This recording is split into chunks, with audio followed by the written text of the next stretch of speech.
Ang black propaganda ay maruming bahagi ng politika at gagamitin itong sandata laban sa akin ng mga taong nangangarap na makita tayong bigo sa pagtupad ng ating sinumpaang tungkulin sa bayan.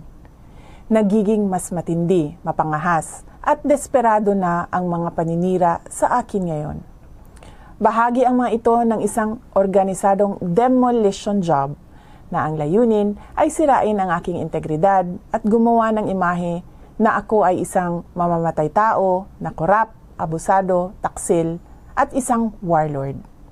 Makikita natin ito sa pag-atake sa confidential funds, pagpapalaganap ng video sa Commonwealth traffic, paggawa ng issue sa pagtatag ng security para sa opisina ng Vice Presidente, paglabas ng testigo na umano'y ako ay kaparte ng Davao Death Squad,